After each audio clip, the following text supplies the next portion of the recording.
تو اپنے بیٹے کو وصیت کرتا ہے وہ اس کے تجربات کا نچوڑ ہوتی ہے اور کمال محبت کے ساتھ اس کی سراسر بھلائی مقصود ہوتی ہے، اور باپ وہ وصیت اپنے بیٹے کو کرتا ہے۔ اور یہاں وصیت کرنے سے قبل کتنے پیار بھرے انداز میں، یا بنیا، اے میرے پیارے بیٹے، احفظ انی اربعن و اربعن، میں تمہیں 4 چیزیں بیان کرتا ہوں اور 4 چیزیں اس کے ساتھ جڑی ہوئی ہیں، تو یہ 8 چیزیں تم یاد کر لو۔ لا یضرک ما عملت معہن، اگر یہ تیرے عمل کا حصہ بن جائیں تمہیں زندگی میں کبھی نقصان نہیں ہوگا، زندگی میں تم شر سے بچے رہو گے، برائی سے بچے رہو گے، نقصان سے بچے رہو گے، تمہارا باطن، تمہارا ظاہر اچھا رہے گا اگر ان 4 چیزوں کو 4 چیزوں کے ساتھ جوڑ کر کے اپنے عمل کا حصہ بنا۔ فرمایا انا اغنى الغنى العقل، سب سے بڑا غنا، سب سے بڑی دولت مندی، سب سے بڑی ثروت عقل ہے۔ اگر کسی کو عقل کا رزق دیا گیا ہے تو وہ سب سے بڑا دولت مند۔ اگر اس کے پاس مال و متاع بہت سارے ہیں لیکن بے وقوف ہے تو وہ دولت مندی نہیں ہے۔ وَأَكْبَرُ الْفَقْرِ الْغُمْ، اور سب سے بڑا فقر اور سب سے بڑی محتاجی جہالت ہے۔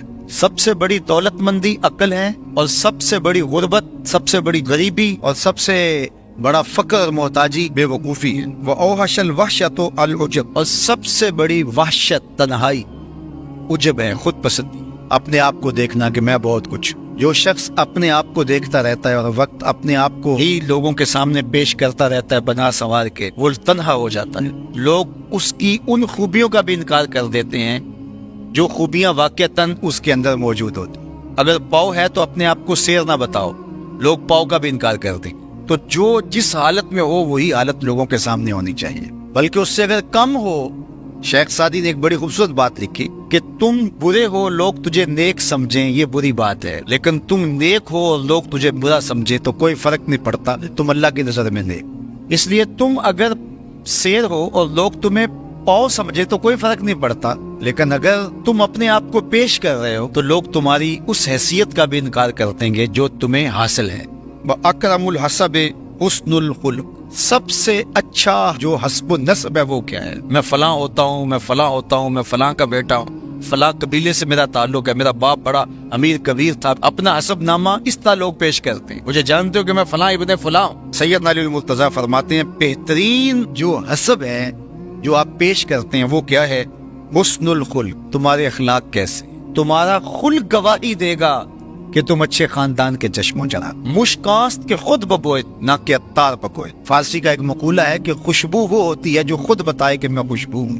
خوشبو بیچنے والا بتاتا پھر ذرا سونگ کے دیکھیے یہ بڑی اچھی خوشبو ہے، ذرا سونگیے، کہا یہ بتانے کی ضرورت نہیں۔ حضرت علی المرتضیٰ فرماتے ہیں تمہارے خلق کی خوشبو سے لوگ سمجھ جائیں گے یہ کون ہے، تمہارے اخلاق اتنے اچھے ہوں کہ لوگ پہچان جائے تم کون ہے۔ تو بہترین حسب و نسب کیا ہے؟ اپنے بیٹے حضرت امام حسن رضی اللہ تعالیٰ عنہ کو بتا رہے ہیں، مجھے بتائیے امام حسن سے بہتر نسب اور حسب کس کا ہو سکتا ہے؟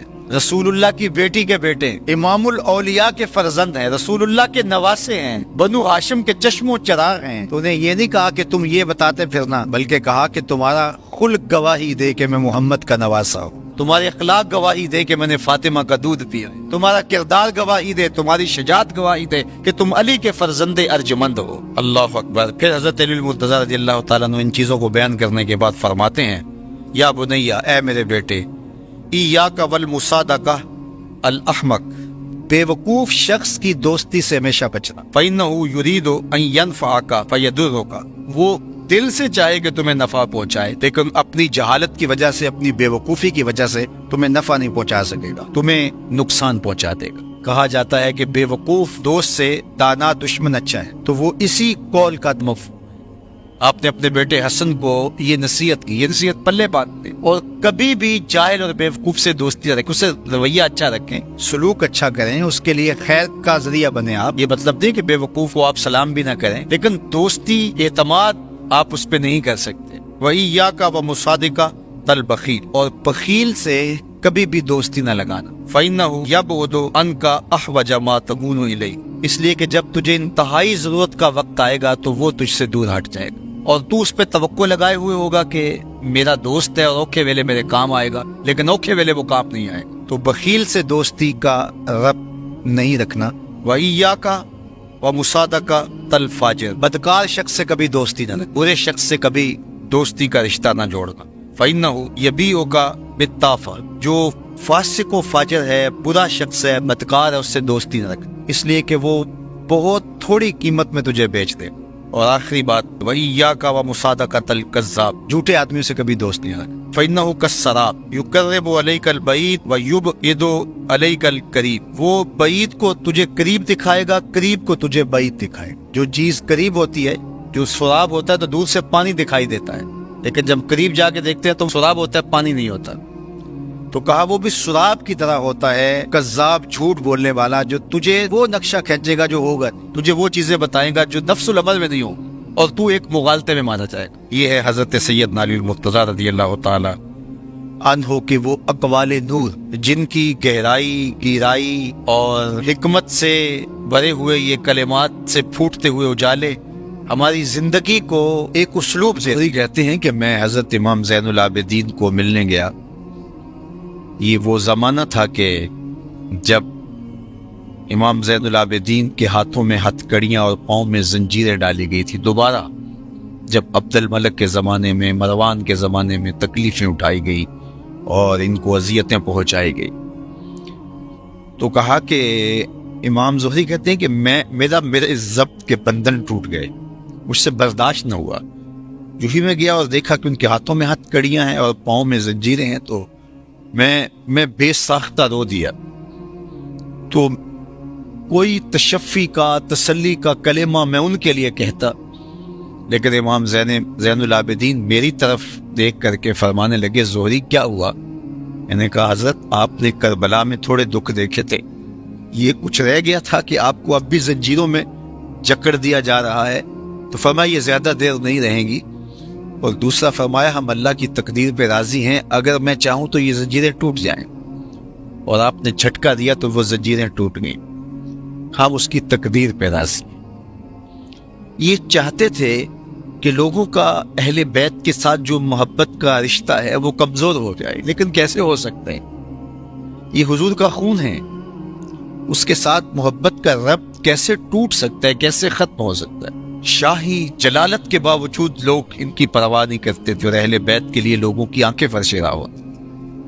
حشام بن عبد الملک بنو امیہ کا بڑا تگڑا حکمران نظر آئے، یہ حج کرنے کے لیے آیا۔ وہاں جب پہنچا تو اس کا جی چاہا کہ میں حجر اسود کو بوسا دوں۔ اس کے دوست بھی تھے ساتھ، آیان سلطنت بھی تھے، شاہی تم تراک کے ساتھ پوری شان کے ساتھ آیا۔ شہزادہ تھا تو اس کا انداز بھی اس طرح کا تھا، لیکن رش اتنا تھا، وہاں کون دیکھتا ہے کہ میرے پیچھے کون ہے، شہزادہ ہے، کسی نے راستہ نہ دیا۔ تو یہ ایک سمت کھڑا ہو گیا حجر اسود کے سامنے مطاف میں کہ رش کم ہوتا ہے تو میں حجر اسود کو بوسہ دیتا۔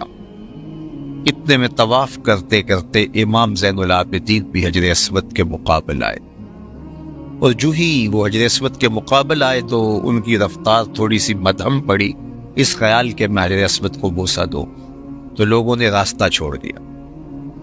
امام زین العابدین آگے بڑھے اور کہا اور حجر اسود کو بوسہ دیا۔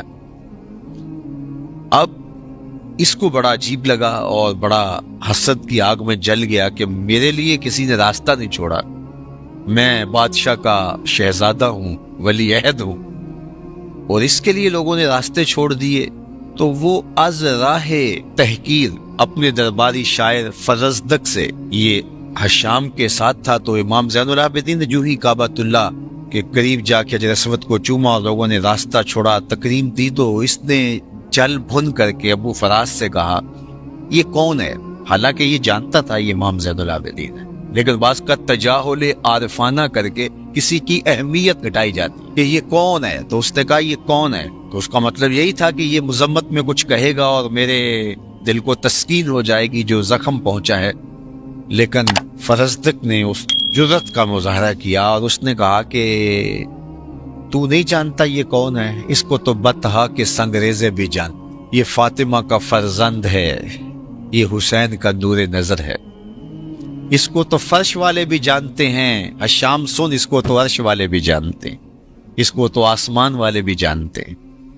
اور پھر کہا تیرا من ہوا کہنا اس معرفہ کو نکرہ نہیں کر دے گا، تیرا تجاہل عارفانہ یہ کون ہے؟ تو کہا تیرا یہ کہنا اس معرفہ کو نکرہ نہیں کر دے گا. یہ کل بھی معرفہ تھا، یہ آج بھی معرفہ. اور وہاں کھڑے کھڑے امام زین العابدین کی شان میں ایک لمبا قصیدہ لکھ دیا. اسے غصہ آیا کہ میں کیا اس سے پوچھنا چاہ رہا تھا اور یہ شاعر اس کو سمجھنا چاہیے تھا، اور یہ الٹا ان کی شان میں لکھ رہا ہے. تو اس نے قید کروا دیا. تو امام زین العابدین کو پتہ چلا تو انہوں نے اشرفیوں کی کچھ تھیلیاں ہدیہ کے طور پہ بھیج.